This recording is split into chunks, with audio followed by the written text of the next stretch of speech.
Баршаңызға сәлем достар, сіздерге сырты өте қытырлақ, әрі іші мамықтай жұмсақ болып келетін осындай пирожкидің жасалу жолымен бөліскім келіп тұр. Видеоны соңына дейін қарап, пікір қалдырып, мені қолдап кетуді ұмытпаңыздар. Алдымен ыдысымызға жылы су, жылы сүт, сұйық майды қосамыз. Сұйық майдың орнын маргарин немесе сары маймен алмастырсаңыздар болады. Оның үстінен 1 шай қасық тұз, 1 ас қасық қант, 1 шай қасық ашытқыны қосып, кішкене араластырып аламыз да, одан соң үстінен еліктен өтіп дайын тұрған ұнымызды қосып, жақсылап қамыр илеп аламыз. Тестасына қажетті барлық заттардың құрамы мен мөлшерін описание бөліміне жазып қалдырдым. Сол жерге қарап, аз немесе көп етіп жасасаңыздар болады. Мінекей илей келе менде осындай тығыздықтағы қамыр иленіп шықты. Біздің қамырымыз қолға жабыспайтын, орташа тығыздықта иленіп шығу қажет. Ыдысымызға салып, бетін кішкене майлап жібереміз. Сол кезде өте тез көтеріп шығатын болады.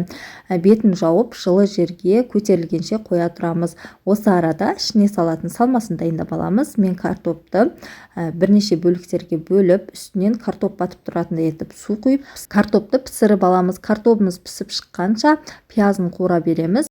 Қызып тұрған қазанға сұйық май құйып, оның үстінен ұсақтап туралған пиязды қосамыз.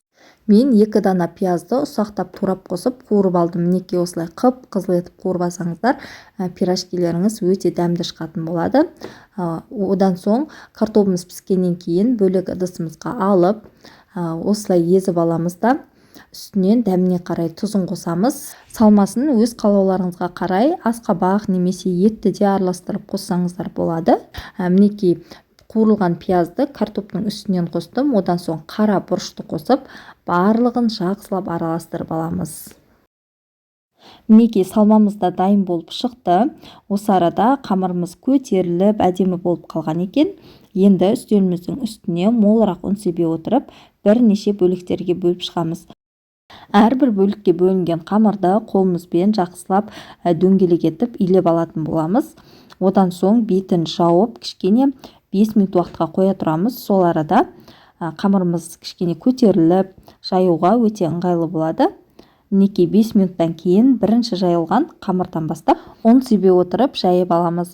Біз өте жұқа етіп жаймаймыз, себебі қатты жұқа етіп жаятын болсаңыздар, пісу барысында пирожкилеріңіз көтерілмей қатып қалуы мүмкін. Сондықтан видеода көріп тұрғандарыңыздай қалыңдау етіп жайып аламыз және ортасына салмасын салып, барлығын осылай түйіп шықтым. Достар, егер сіз мен каналыма тіркелмей жаңадан келіп отырған көрермен болсаңыз, астыдағы тұрған подписаться батырмасын басып, каналыма тіркеліп алуды ұмытпаңыз. Алдағы уақытта сіздермен көптеген рецепттермен бөлісетін боламыз, және каналымдағы видео бөліміне өтетін болсаңыз, сіздер іздеген бірнеше видео рецепттерді таба аласыздар. Пирожкилерді түйіп болғаннан кейін табамызға май құйып, майымыз қызғаннан соң барлығын серлік салып пісіріп аламыз. Осы орайда оттың астын баяу етіп қоямыз. Қатты етіп қоятын болсаңыздар, қамыры піспей қалуы мүмкін. Сондықтан оттың астын баяу қойып, 2 жақ бетін сарғайтып пісіріп алдым. Міне видеода көріп тұрғандарыңыздай өте әдемі әрі томпайып көтеріліп пісіп шықты. Бұл пирожкидің жай пирожкилерден айырмашылығы сырты өте қытырлақ болып келеді және іші мамықтай жұмсақ болып шығады. Сіз де осы рецептпен жасап көріңіз. Видеоны соңына дейін қарағандарыңыз үшін рахмет. Сізге видео ұнаған болса, подписаться батырмасын басып, каналыма тіркеліп кетуді ұмытпаңыз.